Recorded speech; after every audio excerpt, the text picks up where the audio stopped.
¿Qué tal? Les habla Jorge Gestoso. En el programa de hoy, ¿qué puede esperar Latinoamérica de la presidencia de Trump con otro notable invitado? Aníbal García Fernández, doctor en estudios latinoamericanos de la UNAM, la Universidad Nacional Autónoma de México, desde Ciudad de México. Aníbal García Fernández, una cálida bienvenida al programa. ¿Qué tal? Es un gusto estar contigo, Jorge, y con tu audiencia. Aníbal, el gusto es nuestro. ¿Qué anticipas que va a ser la relación del presidente Donald Trump con América Latina en este próximo mandato? Bueno, desde luego que responder esta pregunta necesariamente nos tiene que remitir a lo que ya fue su primer mandato, ¿no? En ese primer mandato, pues tenemos en términos generales una relación mucho más compleja en el sentido de la forma, no en el fondo. En términos generales, la forma va a ser un poco más agresiva, como la vimos en su periodo anterior, del 2017 al 2021. Es una relación en donde hay bastante declaración, ¿no?, en contra, por ejemplo, de los migrantes, que eso ya lo está haciendo desde hace varios meses, desde que estuvo en campaña, lo hizo también en su mandato anterior. Declaraciones también en contra de ciertos países que tienen un talante o un gobierno más progresista, declaraciones también en contra de aquellos aspectos comerciales que no les sean benéficos para Estados Unidos, puede ser en este caso incluso el mismo Tratado de Libre Comercio con América del Norte, que él mismo renovó y que hay que recordarle a la audiencia, México, Canadá y Estados Unidos conforman el ahora TEMEC y que se va a renovar en 2026. Entonces, en términos generales, esta va a ser la forma en la que se va a desarrollar las relaciones con América Latina y el Caribe, pero en el fondo lo que sí podemos prever son más continuidades que diferencias con América Latina y el Caribe. ¿A qué me refiero? El proceso que está en ciernes de esto que denominan ahora comúnmente como nearshoring, que en realidad es una relocalización industrial, la comenzó en su momento Donald Trump, la siguió Joe Biden y eso ahora va a continuar quizá con algunos cambios Donald Trump, pero digamos que eso es un proceso de largo plazo y que habla más de continuidades con respecto a América Latina que propiamente de cambios sustanciales en las relaciones comerciales, en las relaciones económicas. Una mayor presencia en algunos mecanismos de integración latinoamericana y eso contrasta mucho con las declaraciones porque lo que vimos en su mandato anterior pues era justamente un Donald Trump saliéndose de una gran cantidad de esquemas de integración, de acuerdos incluso también, y ahora ese tipo de aspectos en el caso de América Latina pues de nuevo va a tocar el caso de la OEA, la renovación será en 2025, le había tocado previamente en el 2020, se reeligió en aquel entonces Luis Almagro y ahora ya no se puede reelegir, se va a elegir a otro y bueno, digamos que este también va a ser parte de lo que le va a tocar atender a Donald Trump. Y por otro lado, el gabinete también que ya ha estado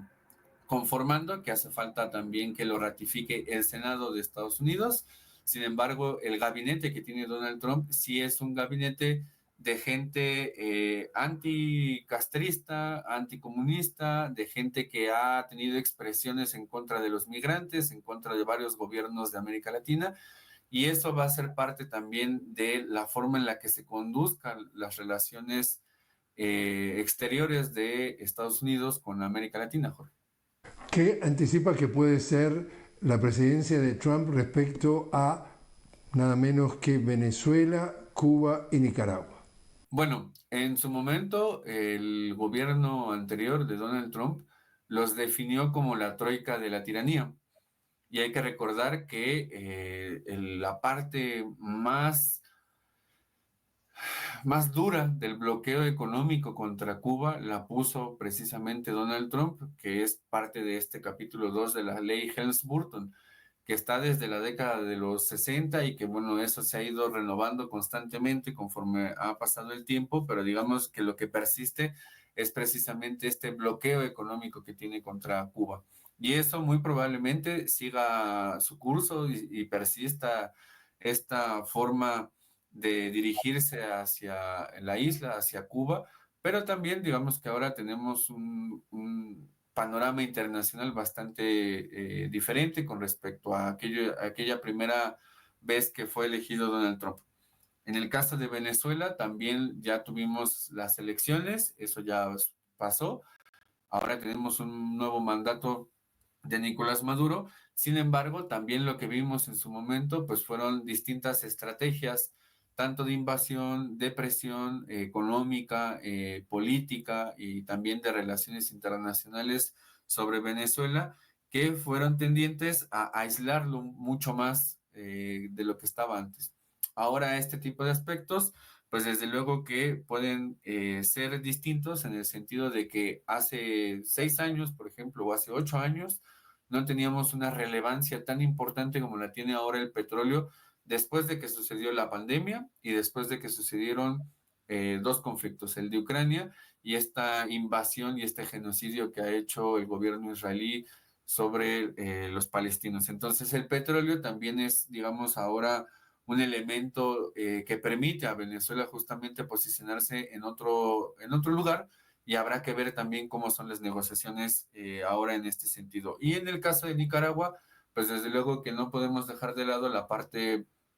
netamente geopolítica. Está en ciernes esta creación del canal de Nicaragua que va a competir ahora con el canal de Panamá y muy probablemente en un futuro próximo con el istmo de Tehuantepec en México, y también este tipo de aspectos ponen justamente el ojo en Nicaragua porque la posibilidad de que se haga este canal puede ser con inversión china, y mucho de lo que hizo Donald Trump en su primer mandato pues fue intentar aislar las inversiones chinas en América Latina en general.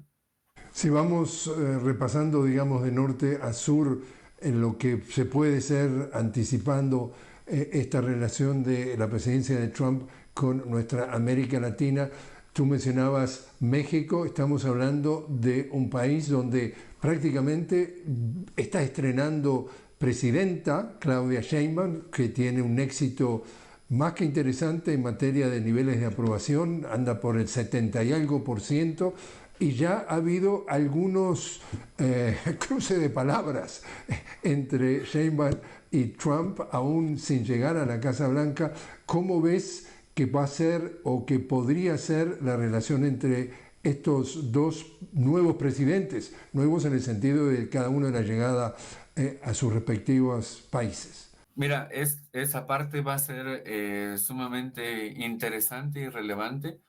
porque en un mandato, en el de Andrés Manuel López Obrador, le tocaron dos administraciones, una republicana y otra demócrata. Ahora en el caso de Claudia Sheinbaum le va a tocar de nuevo una republicana y de nuevo con Donald Trump, que ya sabemos cómo se dirige hacia los países de América Latina, estas expresiones insultantes que ha tenido también contra los países y contra la población latino-caribeña. Pero lo que ha puesto en las conferencias matutinas la presidenta Claudia Sheinbaum siempre ha sido por lo menos dos, tres aspectos. Uno, el piso de igualdad entre los países, o sea, no estamos ya en una situación en la que puede Estados Unidos incidir, ingerir y hacer este tipo de política sobre el país como se desarrolló en los gobiernos del PRI y del PAN, estos dos partidos políticos que gobernaron más de 80 años en México, en casi todo el siglo XX y parte del XXI. Y el otro aspecto es el de la búsqueda constante del diálogo y de las relaciones bilaterales como una búsqueda de solución de conflictos que probablemente vengan. ¿A qué me refiero con eso? Desde luego que está el tema comercial, como ya lo había dicho, se renueva el TEMEC en 2026. Está desde luego el tema migratorio, que eso es algo sumamente relevante para México y también para los países de Centroamérica, y nos habla también de un fenómeno migratorio que cada vez ha ido creciendo y que no solamente es propiamente de México, ni tampoco de Centroamérica ya, sino es un problema regional de toda América Latina y quizás de otras partes del mundo también. Pero digamos que es parte de lo que va a estar ahí en este tipo de aspectos. Y por otro lado, la preparación que ya ha estado anunciando la doctora Claudia Sheinbaum en estos dos sentidos, De hecho, el día de hoy, en la conferencia matutina que tiene todos los días, de lunes a viernes, la doctora Claudia Sheinbaum anunció grandes cambios que se están haciendo y preparación en los distintos consulados que tiene el gobierno mexicano en varias ciudades importantes en el país del norte, en Estados Unidos, para estar atentos y estar preparados ante una posible deportación masiva que pueda suceder en Estados Unidos. Eso lo ha dicho en otras ocasiones Donald Trump y nunca termina de suceder tal cual. Siempre hay modificaciones, siempre hay otro tipo de aspectos, pero digamos que eso es parte también de lo que ha estado, al menos ahora, ¿no? Y también Claudio Sheinbaum ha mencionado que en el caso de que pues no haya diálogo, pues siempre se buscarán distintas vías para que no se presione a México desde una posición hegemónica. También ya a esta altura se sabe de que hay cambio de embajador de Estados Unidos a México. ¿Cómo es tu lectura respecto a qué se puede esperar de ese nuevo nombramiento? Claro, bueno, siempre el tema de los embajadores en América Latina es especial porque siempre hay que estudiar cuál es el perfil del embajador que va a los distintos países latinoamericanos, y en la jerga política latinoamericana siempre está esta expresión de que ahí donde hay una embajada de Estados Unidos habrá un golpe de Estado, y este tipo de aspectos históricamente han atravesado a la región, pues por lo menos desde el siglo XX, para no echarnos tan para atrás en el XIX. En el caso de México, ahora viene un embajador con un perfil más militar que de carrera diplomática. Es el primero en más de veintitantos o más de 50 años, creo, en ser con este tipo de perfil. Ha sido gente que estuvo vinculado al Comando Sur. El Comando Sur es este comando que se encarga de vigilar a la región latinoamericana, a excepción de México y las Bahamas. Vigilan prácticamente todo el subcontinente. Estuvo también como embajador en El Salvador recientemente con Donald Trump, cuando fue su primer mandato, y también tiene experiencia en contrainsurgencia, como lo notamos en la década de los 80, precisamente en El Salvador, y también tiene experiencia contrainsurgente en el caso de Afganistán y de Irak. Estamos hablando de una persona que, digamos, conoce las vías no netamente diplomáticas de desarrollarse en un país, y muy probablemente ese sea uno de los aspectos que siempre esté en su gestión como embajador en México. Ahora, lo importante aquí que es, Jorge, y también para la audiencia, que en el sexenio del expresidente Andrés Manuel hubo varias modificaciones en el tema de seguridad. Primero, se acabó la iniciativa Mérida. Segundo, se estableció el acuerdo bicentenario. Y tercero, se cambiaron las reglas para que por lo menos las agencias de seguridad, particularmente la DEA, tengan que informar al país, a México, de las distintas actividades que desarrollan en territorio nacional. Eso no le gustó a Estados Unidos, pero fueron parte de los cambios que hizo el expresidente Andrés Manuel para que pudiésemos tener una relación un poquito diferente. Entonces, en ese sentido, así va a llegar con ese tipo de condiciones el embajador de Estados Unidos en México. Y desde luego que el tema de seguridad y el tema de armas y el tema del narcotráfico siempre va a estar ahí en el fondo de las relaciones bilaterales también. Aníbal, te invito a hacer una pequeña pausa. Estamos hablando con Aníbal García Fernández directamente desde Ciudad de México sobre lo que puede esperar América Latina de la presidencia de Donald Trump. Aníbal es máster en estudios latinoamericanos de la UNAM, la Universidad Nacional Autónoma de México. Enseguida regresamos.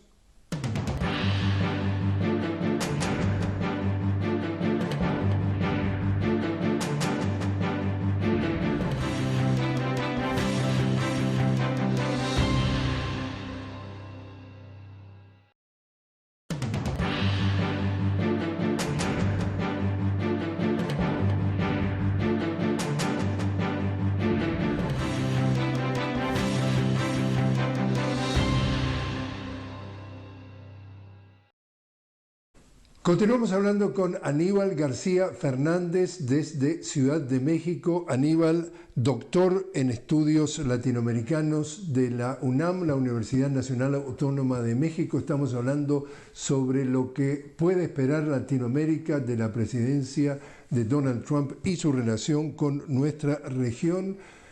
¿Qué puedes anticipar o adivinar o llamémosle como te sientas más cómodo que podría ser esa relación del presidente Donald Trump con Sudamérica? Claro, acá el tema siempre es el de los escenarios. Para mí es una forma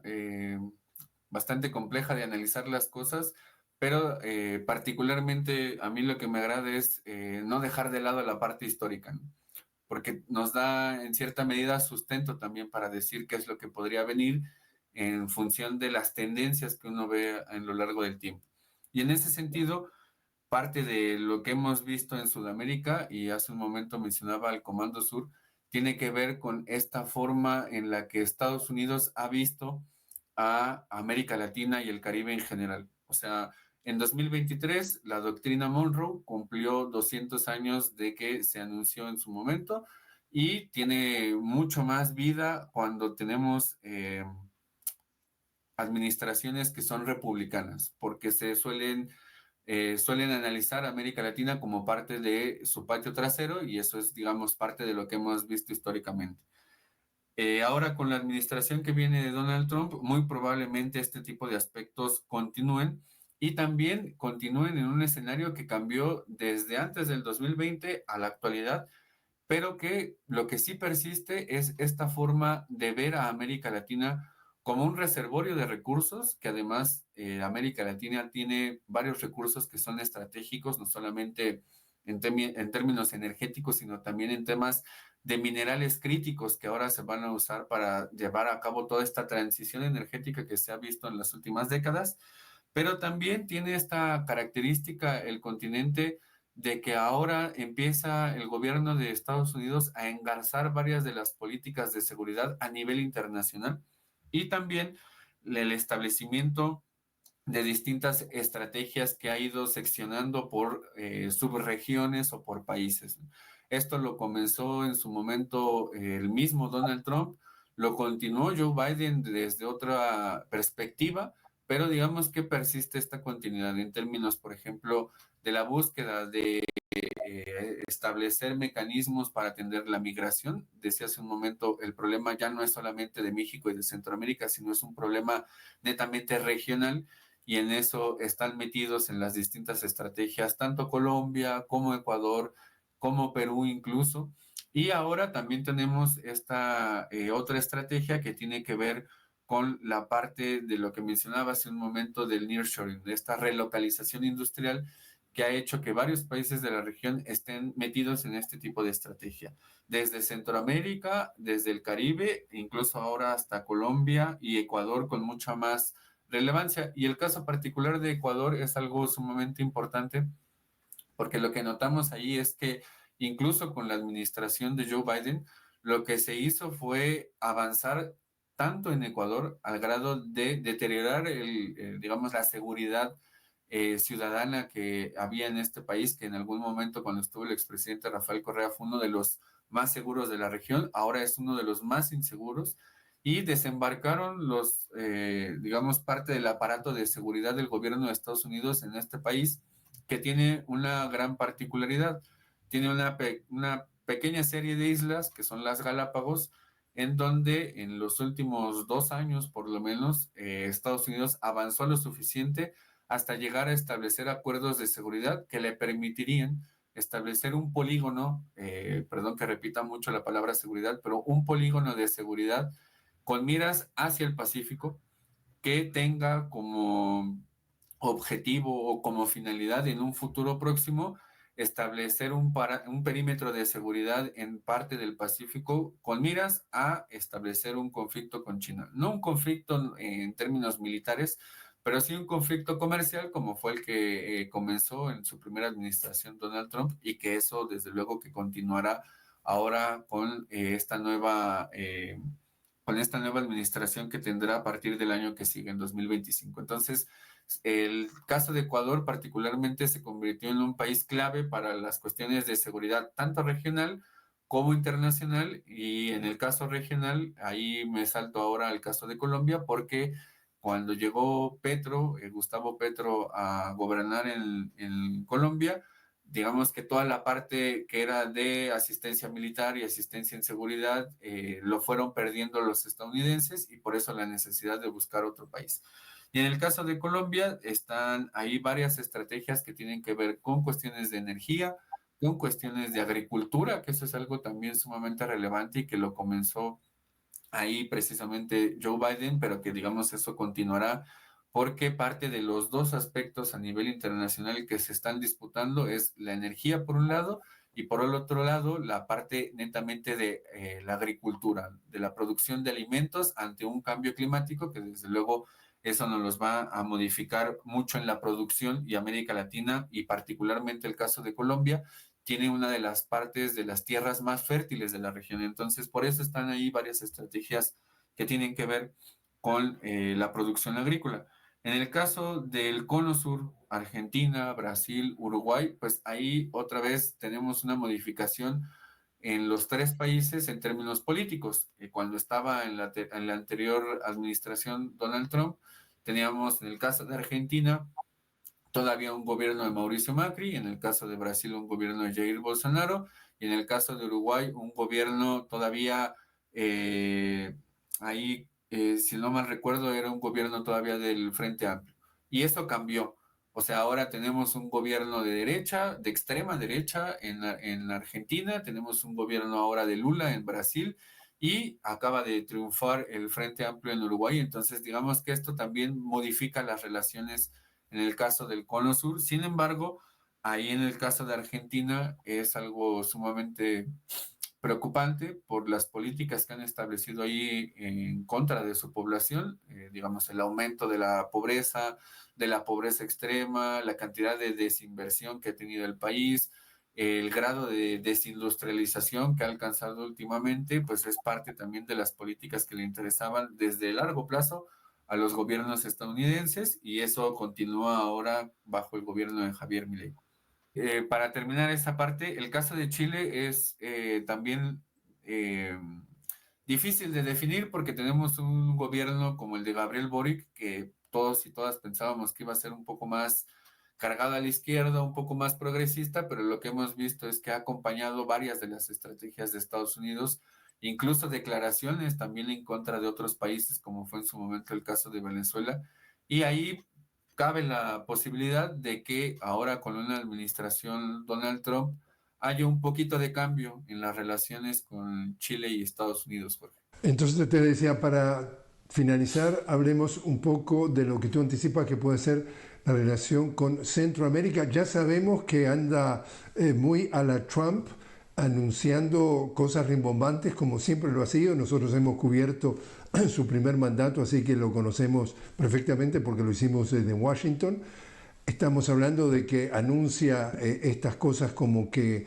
quiere tomar el control del canal de Panamá para, digamos, a nivel geopolítico. Entonces dice que quiere tomar el control de Panamá, quiere comprar Groenlandia, quiere establecer a Canadá como estado número 51. ¿Cómo calza? Digo que es un tanto pintoresco. ¿Cómo calza entonces lo que se puede anticipar la relación de Centroamérica con Trump? Mira, ahí yo creo que dabas, esto que mencionabas hace un momento, refleja mucho de lo que podría venir de nuevo con una administración como la de Donald Trump. Mucho, muchas palabras que no terminan por traducirse necesariamente en acciones políticas concretas, ¿no? O sea, eso lo vimos en el periodo anterior cuando estuvo en la administración y siempre mencionó que iba a hacer otro tipo de cosas y al final el mismo gobierno le ponía como otro tipo de matiz a las políticas y terminaba haciendo otra cosa. Muy probablemente eso es lo que continúa ahora y bueno, este tipo de expresiones del Canal de Panamá particularmente pues reflejan justamente la importancia estratégica, geoestratégica que tiene este canal para Estados Unidos y la búsqueda también de otro tipo de alternativas. Por eso es un momento hacía referencia al canal de Nicaragua y al tren transísmico en México, porque esta búsqueda de alternativas se da en un momento en el que hay una tensión bastante fuerte en el mundo de los estrechos, de los principales estrechos por donde viajan las mercancías, pero también de los distintos canales que tienen paso de mercancías, que es importante, como es el caso del Canal de Panamá, que además hay que recordarle a la audiencia que nos ve que ha tenido modificaciones en su paso al Canal de Panamá precisamente por el cambio climático y porque el río que lo abastece se secó este año, y eso tuvo implicaciones en el transporte de mercancías y un aumento en los costos del transporte de mercancías. Entonces, esta búsqueda también de otro tipo de pasos, pues es parte del interés, y las declaraciones que tiene Donald Trump en este sentido dejan ver que le interesa bastante el Canal de Panamá y que pues tienen esta intención, y lo dijo hasta ahí, hasta una intención de buscar controlar este tipo de pasos, en este caso bioceánicos, con el Canal de Panamá. En el caso de Guatemala, El Salvador y Honduras, son tres países que han sido definidos como el Triángulo Norte de Centroamérica, y ahí tienen varias políticas en términos de seguridad, ¿no? Propiamente la cuestión migratoria y la cuestión del narcotráfico, que son dos aspectos que les interesa, pero últimamente con la administración Joe Biden, lo que sí se notó fue un avance en esto que mencionaba hace un momento, de la relocalización de empresas, y particularmente el abasto de energía, y bueno, para ser mucho más preciso, el abasto de gas por parte de Estados Unidos para producir electricidad, y eso es parte también de lo que hemos visto en el periodo anterior de Donald Trump y que muy particularmente ahora probablemente siga. ¿Por qué? Porque es algo que está en disputa, la energía, y también la región latinoamericana y el caso centroamericano también está en disputa, a pesar de que sigamos ahora, por ejemplo, en el caso de El Salvador, con una administración como la de Bukele,